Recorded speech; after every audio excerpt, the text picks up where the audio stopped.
Doctor Mizanur Rahman Azhari তাকে নিয়েও বলেন যে তিনি কাফের, তাকে আসলে দেশ ছেড়ে চলে যেতে হবে।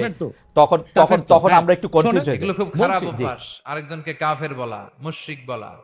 আপনি যদি কাউরে কাফের বলেন, সে যদি কাফের না হয় আপনি নিজেই কাফের হয়ে যাবেন। নিউ ইয়র্কের ম্যানহাটন থেকে আপনাদেরকে স্বাগত জানাচ্ছি আমি খালেদ মুহিউদ্দিন। বাংলাদেশের রাজনীতিতে নানা ধরনের পরিবর্তন দেখা যাচ্ছে হচ্ছে বাংলাদেশের সমাজনীতিতেও নৈতিকতা, ধর্ম এবং নানা বিষয় নিয়ে নানা আলোচনা চলছে। এসব নিয়ে কথা বলার জন্য আজ আমাদের সঙ্গে রয়েছেন ডক্টর মিজানুর রহমান আজহারী। আপনাকে আমাদের অনুষ্ঠানে স্বাগত জানাই। আপনি আমাদেরকে সময় দিয়েছেন, সেজন্য শুভেচ্ছা ও কৃতজ্ঞতা জানবেন।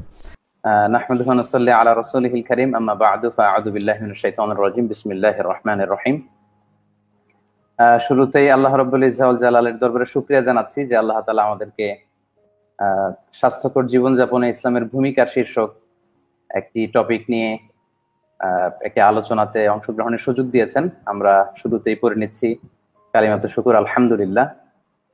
আমাদের সাথে আরও থাকছে তাহরিকে খতমে নবুয়ত বাংলাদেশের আমির জনাব আল্লামা মুফতি ডক্টর সাইয়েদ মোহাম্মদ এনায়েতুল্লাহ আব্বাসী ও সিদ্দিকী। ডক্টর আব্বাসী, আপনাকে আমাদের অনুষ্ঠানে স্বাগত জানাই। আপনি আমাদেরকে সময় দিয়েছেন, সেজন্য আমাদের কৃতজ্ঞতা এবং শুভেচ্ছা জানাবেন। ধন্যবাদ, আপনাকেও স্বাগত জানাচ্ছি এবং দর্শক মন্ডলী যারা আছেন তাদেরকেও অভিনন্দন জ্ঞাপন করছি। Thank you so much. আমি প্রথমেই আপনার কাছে যে বিষয়টি জানতে চাই, আমাদের অনেকগুলি প্রশ্ন রয়েছে, আমরা আপনার কাছ থেকে অনেক কিছু বুঝে নিতে চাই, অনেক কিছুর ইয়াও দিতে চাই। আপনার যদি কোনো প্রশ্ন আপত্তি থাকে আপনি সেটা জানাতে পারেন এবং আপনি উত্তর নাও দিতে পারেন। তো আমরা প্রথমেই আপনার থেকে শুরু করি। আপনি যখন আরেকজন ইসলামিক ক্লেরিক, আমরা নাম বলতে পারি ডক্টর মিজানুর রহমান আজহারী, তাকে নিয়েও বলেন যে তিনি কাফের, তাকে আসলে দেশ ছেড়ে চলে যেতে হবে, তখন আমরা একটু কনফিউজ হয়ে যাই। বলছি জি না, কনফিউজ হবেন কেন? আপনি যার কথা বলেছেন সে কি বলেছিল আপনি দেখেছেন তার বক্তব্যগুলো? আমি দেখেছি, কিন্তু তার শোনেন কথা শোনেন। জি, তাকে বলুন, সে তো আমার ছাত্র, তাকে জিজ্ঞেস করুন। 2007 সালে সে আমার থেকে সবক নিয়েছে দারুন রাজাত মাদ্রাসায়। আমি তার টিচার, আমি তার শিক্ষক, এবং তার শিক্ষকরাও আমাকে শিক্ষক মানে। অতএব সে যদি, দেখুন আপনাকে পিছন থেকেই বলতে হচ্ছে, আপনি সময় দিতে হবে আমাকে। আপনি কিন্তু বসে আছেন একা, আমার কিন্তু কয়েক হাজার লোক বসে আছে আমার অপেক্ষায়, একটা শিডিউল প্রোগ্রাম আমি রেখে বসেছি আপনার এখানে। যেহেতু আপনার মাধ্যমে আমার মেসেজটা আমি অনেকের কাছে পৌঁছাতে পারবো। আপনি যে ব্যক্তির নাম নিয়েছেন, তাকে আপনি কি দিয়ে তাকে স্কলার বলবেন? লক্ষ লক্ষ লোক হলে স্কলার হয়? এটা কোনো কথা নয়। দ্বিতীয় কথা হচ্ছে, সে মুফতি নয়, ফতুয়া দেবার অধিকার রাখে মুফতি। স্কলার হওয়া এক জিনিস, ওয়াইজ হওয়া এক জিনিস, মুফতি হওয়া আরেক জিনিস। আমার কথা হচ্ছে, আমি কি গ্র্যান্ড মুফতি বাংলাদেশে তা আমি বলছি না, এটা বলার অথরিটি আমার নেই, কিন্তু আমার ফতুয়াতে কলম বসাবার মতো 10টা মুফতি আপনি বের করে দেন। এখন অন্য মুফতিরা বলছে না কেন, সেটা একটা সাহসিকতার বিষয় আছে, সেটা আরো কোনো তাদের প্রতিবন্ধকতা থাকতে পারে। যেমন আপনি দেখেছেন আওয়ামী শাসনের সময় দেশের অনেক বড় বড় আলেম শেখ হাসিনার দালালি করেছে, তো তারা কি এমন কোন ফতুয়া দিবে যে সরকার বেকায়দায় পড়ে? এখন অনেক আলেম আছে যেটা বর্তমান সরকারের নির্লজ্জ সমর্থন করে যাচ্ছে, কিন্তু এই সরকার ক্ষমতা আসার পর থেকে আমি শরিয়ার কোরআন সুন্নাহর আলোকে যতটুকু সমালোচনা করা দরকার গঠনমূলক সমালোচনা করে যাচ্ছি। আর আমাদের মতো 2-4-10 জন যারা মিডিয়াতে আছে তারাই কিন্তু দেশের আলেম না। হাজার হাজার আলেম ওলামা, পীর মাশায়েখ নীরবে নিভৃতে নির্জনে ইসলামের খেদমত করে যাচ্ছে, তাদের মতামতটাও দেখতে হবে। এখন যারা ফ্রন্টে চলে এসেছে, মিডিয়াতে চলে এসে সেলিব্রিটি হয়ে গেছে, তারাই কি বললো সেটা দেখার বিষয় না। এখানে তো যদি আপনি একটা প্রশ্ন আনেন যে আসলে শাতিমকে ক্ষমা পেতে পারে কিনা, বা রাষ্ট্র যদি শাতিমকে পৃষ্ঠপোষকতা দেয়, তার শাস্তি নির্ধারণ না করে, তাহলে কোনো জনগণ বিচারটা হাতে করতে পারবে কিনা? আপনি দেখুন, পৃথিবীতে যত অভ্যুত্থান ও বিপ্লব হয়েছে জনগণ আইনকে হাতে তুলে নিয়েছে। আপনি 5ই আগস্ট দেখেন, বাংলাদেশে রাষ্ট্র ক্ষমতা যে এসেছে বর্তমান সরকার, এটা গণতান্ত্রিক পদ্ধতিতে হয় নাই, ছাত্র জনতা আইনকে হাতে তুলে নিয়েছিল। এই বিপ্লবকে আপনি অবৈধ বলবেন? যে 6-7 জন সমন্বয়ক নেতৃত্ব দিয়েছে তাদেরকে আপনি সন্ত্রাসী বলবেন? না, কিছু করার ছিল না। 15 বছরে যে জগদ্দল পাথর ফেসিবাদী হাসিনা বসেছিল, গণতান্ত্রিক পদ্ধতিতে এটাকে সরানো সম্ভব হয় নাই, আইনকে হাতে তুলে নিতে হয়েছে। অতএব যদি গণতন্ত্রের স্বার্থ রক্ষে আইনকে হাতে তুলে নেওয়া যায়, আল্লাহ তার হাবিবের সুমহান ইজ্জত এবং স্বার্থে আল্লাহ তার হাবিব সাল্লাল্লাহু আলাইহি ওয়াসাল্লামের ইজ্জতের বিপক্ষে কেউ কথা বলবে এবং ধারাবাহিকভাবে শাস্তি পাবে না, চলতেই থাকবে।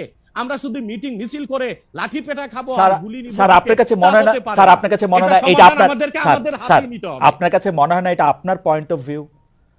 বিকজ আপনি যা বলছেন, হ্যাঁ আপনি এটা ঠিক যে আপনি তো একজন স্কলার, শিক্ষক, পড়াচ্ছেন এবং আপনি গ্র্যান্ড মুফতি না হলেও একজন মুফতি, কিন্তু আমরা ধরেন আমি এখন কথা বললাম হচ্ছে যে বাংলাদেশে কিন্তু এইটাও প্রচলিত যে যারা বলতেছে যে তারা আসলে যা কিছু পরীক্ষিত হাদিস নয়, যা কিছু পরীক্ষিতভাবে কোরআনের ফয়সালা নয়, তারা তা মানতে চান না। ধরা যাক ঈদে মিলাদুন্নবী সম্পর্কে তাদের একটা বয়ান আছে, তাদের আরো অনেক কিছু নিয়ে তাদের একটা বয়ান আছে।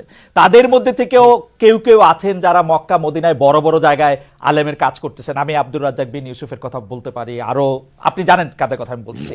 তাদের কেউ কেউ মনে করেন আপনার পথ তো আসলে ঠিক না। এক, দুই হচ্ছে আপনি যার কথা যেভাবে বলতেছেন যে ধরেন মিজানুর রহমান আজহারী কি আসলে একজন স্কলার কিনা। এখন কেউ কেউ তো এই প্রশ্ন তুলেছেন যে জনাব এনায়েতুল্লাহ আব্বাসীও যথেষ্ট পরিমাণে এই জায়গায় আছেন কিনা। সেই জন্য আমি জানতে চাইতেছিলাম যে আপনি যখন আইন হাতে তুলে নেওয়ার কথা বলেন স্যার, সেইটা কি আপনি কিভাবে তার যোগ্য, এবং আপনি ছাড়া আর কে আছেন এটার মধ্যে যোগ্যতার জায়গায় আর কি? আমি এখন বলছি, আমি মনে করি আমি গ্র্যান্ড মুফতি বাংলাদেশের। আচ্ছা, আপনি মনে করছেন আপনি গ্র্যান্ড মুফতি? ওকে, এবং এটা আমি চ্যালেঞ্জের। ওকে ওকে, এইটা বললে আমার ফতুয়ার বিপক্ষে, আমি শোনেন, আমার ফতুয়ার বিপক্ষে যে যাচ্ছে তাকে আমার সাথে বসান, আপনার প্ল্যাটফর্মে বসান। এক, দ্বিতীয় কথা হচ্ছে ঈদে মিলাদুন্নবী নিয়ে যে আপনি প্রশ্ন করেছেন, ঈদে মিলাদুন্নবী সাল্লাল্লাহু আলাইহি ওয়াসাল্লাম নিয়ে অনেক ডিবেট হয়েছে এবং ঈদে মিলাদুন্নবীর পক্ষে যারা, তারাই বিজয়ী হয়েছে। আর বাংলাদেশে ওলামায়ে দেওবন্দের একটা বিরাট অংশ যারা মূল ধারার, তারা কিন্তু ঈদে মিলাদুন্নবী নিয়ে কখনো বিরোধিতা করে না। কিছু মাত্র স্কলার আছেন যারা কোনোভাবে পার্সেজ হয়ে আছেন, তারাই ঈদে মিলাদুন্নবীর বিরোধিতা করে। আমরা বলি মিলাদ যার সিরাত নার তার, মিলাদুন নবী সাল্লাল্লাহু আলাইহি ওয়াসাল্লাম ব্যানারও মাহফিল হতে পারে, সিরাতুন নবী সাল্লাল্লাহু আলাইহি ওয়াসাল্লাম ব্যানারও মাহফিল হতে পারে। এবং আপনি শুনেছেন আজকে 4 বছর যাবত সৌদি সরকার উচ্চ ওলামা পরিষদ ফতোয়া দিয়েছে যে ঈদে মিলাদুন্নবী উপলক্ষে মাহফিল সৌদি আরবে হবে, এবং 12 রবিউল আউয়াল তারা রাষ্ট্রীয় ছুটি ঘোষণা করে রেখেছে। এবং বাংলাদেশে বর্তমান সরকারও যথেষ্ট আলেম ওলামা আছেন যারা কওমি ঘরানার এবং দেওবন্দ ঘরানার, যাদেরকে আমরা আহলে হক মনে করে থাকি। এবং আমরা মনে করি জৌনপুর, ফুরফুরা, সারসিনা, আহলে সুন্নাত, আহলে হক একই ধারাতেই চলে আসছে। তারাও কিন্তু ইসলামিক ফাউন্ডেশনের দায়িত্বে আছে, এবং তারা কিন্তু এবারও ঈদে মিলাদুন্নবী ব্যানারে প্রোগ্রাম করেছে এবং আমি সেখানে অংশগ্রহণ করেছিলাম একদিন। অতএব বিচ্ছিন্নভাবে কে কি ঈদে মিলাদুন্নবীর বিরোধিতা করলো, আব্দুর রাজ্জাক সাহেবের নাম বলেছেন, ওনাকেই বসান আমার সাথে কথা বলি, সংলাপ হতে তো কোনো দোষ নাই। ওকে, বা আপনি আরো যাদের কথা বলেছেন আচ্ছা তাদেরকে বসান আমাদের সাথে। আচ্ছা, আমার এখানে একটা সম্পূর্ণ জাস্ট প্রশ্ন আছে আইনের ব্যাপারে। যেহেতু তেহরিকে খতমে নবুয়তের শাখা যুক্তরাজ্যেও আছে, এখানেও আছে, আপনি একইভাবে এই কথা বা ভারতের পশ্চিমবঙ্গের কথা বলেছেন, এইখানে যেটা বলছেন সেটা কি যুক্তরাজ্য এবং ভারতের পশ্চিমবঙ্গের জন্য প্রযোজ্য? যুক্তরাজ্যেও যদি কেউ এই ধরনের কথা বলে, তাকেও কি আপনি এরকম একটা কথা বলবেন বা বলতে পারবেন? জি জি বলবো। আমি যুক্তরাজ্যে যে সাফার করে এসেছি সেটা শোনেন আগে। 2 বছর আগে আমি যুক্তরাজ্যে গিয়েছিলাম। আমার 7টা প্রোগ্রাম ছিল। 4টা প্রোগ্রাম করতে পেরেছি, 3টা প্রোগ্রাম আমি করতে পারিনি। এবং সেখানে আমার বিরোধিতা করেছিল নাইজেল ফারাজ। আপনি জানেন তাকে, সিএনএন নিউজ প্রেজেন্টার, এবং সে ব্রেক্সিট আন্দোলনের হোতা ছিল, এবং সে ব্রিটিশ পার্লামেন্টে মেম্বার ছিল। আমার যেদিন সেন্ট্রাল লন্ডনে প্রোগ্রাম ছিল, নাইজেল ফারাজ লং মার্চের ঘোষণা দিয়েছিল এবং আমি সেখানে যেতে পারিনি। কেন? নাইজেল ফারাজ 23টা প্রতিবেদন করেছিল আমার বিপক্ষে। তার মধ্যে উল্লেখযোগ্য ছিল যে আমি মুরতাদের শাস্তি, মৃত্যুদণ্ড চাই। বাট ব্রিটিশ পুলিশ আমাকে অ্যারেস্ট করেনি এবং ব্রিটিশ পুলিশ আমাকে শুধু প্রোগ্রাম করতে দেয়নি সহিংসতা বেশের জন্য। কিন্তু আমি রানীকে গালি দিয়েছি, সেটাও সেখানে তুলে ধরা হয়েছে। রানীকে গালি দেওয়া যায় ইংল্যান্ডে? হ্যাঁ, মুরতাদের শাস্তি, মৃত্যুদণ্ড চেয়েছি, সেইটা 23টা প্রতিবেদন করে আমার এই বক্তব্য ফতোয়াগুলো সেখানে লন্ডনে দেখানো হয়েছে। আমি বাংলাদেশে যে চরিত্র, লন্ডনে সেই চরিত্র, পশ্চিম বাংলায় সেই চরিত্র। ওকে, আমি এইবার একটু, আপনি যেহেতু মুফতি এবং নিজেকে পরিচয় দিলেন গ্র্যান্ড মুফতি, আমি একটা বিষয় একটু আপনাকে একটা বিষয় একটু আপনার দৃষ্টি আকর্ষণ করতে চাই। সেটি হচ্ছে যে আপনি মানে আপনার কাছ থেকে বুঝে নিতে চাই স্যার, যে যদিও আপনি আসলেই আমার চেয়ে বয়সে ছোট, কিন্তু আসলে বিদ্যায়, বুদ্ধিতে, শিক্ষায়, অনেক কিছুতে, মানে জ্ঞানে আপনি আমার চেয়ে বড় বলে আপনাকে স্যার সম্বোধন করছি আমি। না, আপনি বলেছেন যে মসজিদে গিয়ে নারীদের জন্য বা মহিলাদের জন্য জামাতে নামাজ আদায় করা মাকরু। কিন্তু আমি আপনার এই বক্তব্যটার পরিপ্রেক্ষিতে আমি দেখতে পাচ্ছি যে এটা তো বরং মাকরু নয়, কেউ কেউ এটাকে মুস্তাহাব বা এনকারেজ বলতে চান।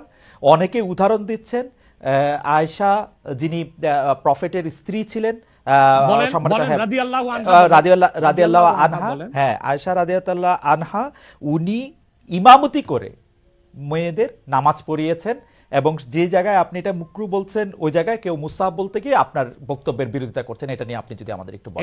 এটা আমি চ্যালেঞ্জ করছি, ওপেন চ্যালেঞ্জ। আম্মা জান আয়েশা রাদিয়াল্লাহু তাআলা আনহা কখনো ইমামতি করেননি, বরং জাকওয়ান ইমামতি করেছিল, পিছনে তিনি নামাজ পড়েছিলেন। সেটা ফরজ নামাজ ছিল না, তারাবিয়ার নামাজ। আপনাকে যে তথ্য দিয়েছে